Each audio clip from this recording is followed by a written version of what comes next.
السلام علیکم ورحمۃ اللہ وبرکاتہ۔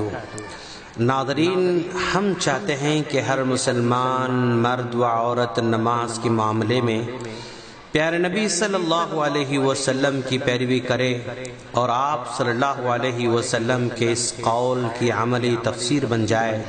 اللہ کے رسول صلی اللہ علیہ وسلم کا فرمان ہے، صلو کما رأیتمونی اصلی، یعنی تم نماز اس طرح پڑھو جیسے تم مجھے نماز پڑھتے ہوئے دیکھتے ہو۔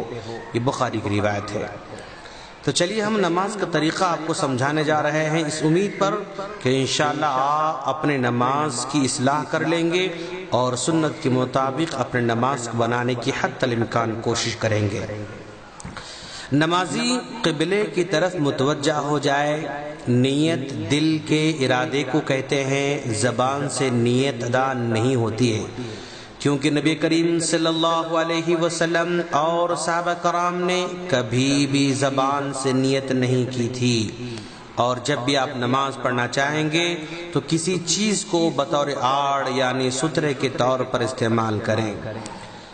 تکبیر تحریمہ پڑھیں، اللہ اکبر کہیں، اس وقت نگاہوں کو سجدے کی جگہ پر رکھیں۔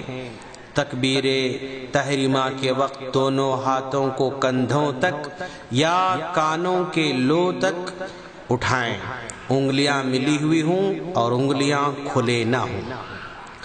حالت قیام میں دونوں ہاتھوں کو سینے پر رکھیں، اور اس کا ثبوت ابن خزیمہ میں حضرت وائل بن حجر رضی اللہ تعالیٰ عنہ کی حدیث سے ملتا ہے، جس میں وہ کہتے ہیں کہ میں اللہ کے رسول صلی اللہ علیہ وسلم کے پیچھے نماز پڑھا تو میں نے دیکھا کہ آپ نے دونوں ہاتھوں کو سینے پر رکھا تھا۔ یہ ابن خزیمہ کی روایت ہے۔ اسی طرح مسند احمد میں بھی قبیصہ بن حلب کی حدیث میں سینے پر ہاتھ باندھنے کا تذکرہ ملتا ہے۔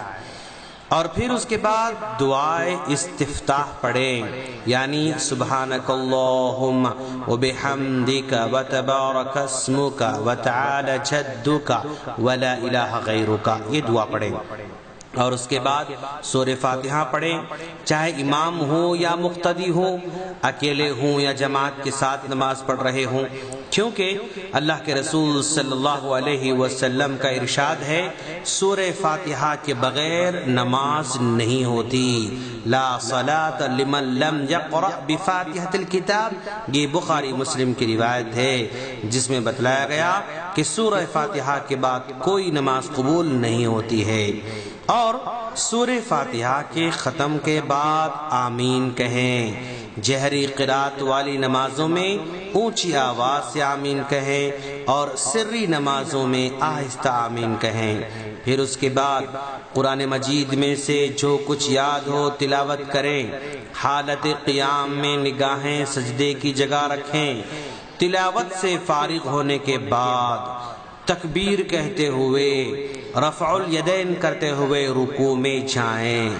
جب رکوع میں جائیں گے تو رکوع کی حالت میں سر کمر کے برابر سطح پر ہونا چاہیے۔ سر کو نہ زیادہ اوپر اٹھائیں اور نہ ہی زیادہ جھکائیں، بلکہ برابر رکھیں۔ ہاتھوں کو گھٹنوں پر جمع کر رکھیں اور گھٹنوں پر انگلیوں کو پھیلا کر رکھیں۔ رکوع اطمینان سے ہو اور رکوع میں یہ دعا پڑھیں، سبحان ربی العظیم، اور اس دعا کو 3 مرتبہ یا 5 مرتبہ یا 7 مرتبہ اس انداز سے آپ پڑھیں۔ حالت رکوع میں آپ اپنی نگاہوں کو سجدے کی جگہ رکھیں گے۔ پھر رکوع سے اٹھتے ہوئے رفع الیدین کریں اور سمیع اللہ لمن حمدہ پڑھتے ہوئے سر اٹھائیں۔ امام ہو یا مقتدی ہو، اکیلے ہوں یا جماعت کے ساتھ ہوں، یہ دعا ضرور پڑھیں۔ رکوع سے دوبارہ کھڑے ہو کر مقتدی اطمینان سے ربنا ولک الحمد پڑھے۔ پھر اطمینان سے تکبیر کہتے ہوئے سجدے میں جائے۔ سجدے میں جاتے ہوئے پہلے دونوں ہاتھوں کو زمین پر رکھیں اور بعد میں گھٹنوں کو رکھیں۔ ہاتھوں اور پاؤں کی انگلیاں حالت سجدے میں قبلہ رخ کریں۔ اور سجدہ کرتے وقت جسم کی تمام 7 ہڈیوں والے اعضاء کو زمین پر رکھے۔ 7 اعضاء سے مراد پیشانی، ناک، دونوں ہاتھ، دونوں گھٹنے اور دونوں پاؤں، یہ پورے کی پورے زمین پر ہونا چاہیے۔ سجدے کی حالت میں کوہنیوں کو زمین پر نہ رکھیں اور نہ اپنے جسم سے چمٹائے رکھیں، بلکہ ہاتھوں کو تھوڑا سا اپنے جسم سے الگ رکھیں۔ سجدے کی حالت میں ایڑیوں کو ملائے رکھنا چاہیے۔ حالت سجدہ میں آپ سبحان ربی الاعلی یہ 3 مرتبہ، 5 مرتبہ یا 7 مرتبہ اسی انداز سے پڑھیں۔ پھر اللہ اکبر کہتے ہوئے سجدے سے سر اٹھائیں۔ جب سجدے سے سر اٹھا کر آپ بیٹھیں گے تو بائیں پاؤں کو زمین پر بچھا کر اس پر بیٹھیں، دائیں پاؤں کو کھڑا رکھیں اور اپنے دونوں ہاتھوں کو رانوں اور گھٹنوں پر رکھیں۔ اپنے دونوں پیروں پر نہ بیٹھیں اور نہ ہی دونوں پیروں کو پھیلا کر زمین پر بیٹھیں، اور اطمینان سے دعا مانگیں، رب اغفر لی، رب اغفر لی، اللہم اغفر لی وارحمنی واہدنی واجبرنی وعافنی وارزقنی وارفعنی، یہ دعا پڑھیں۔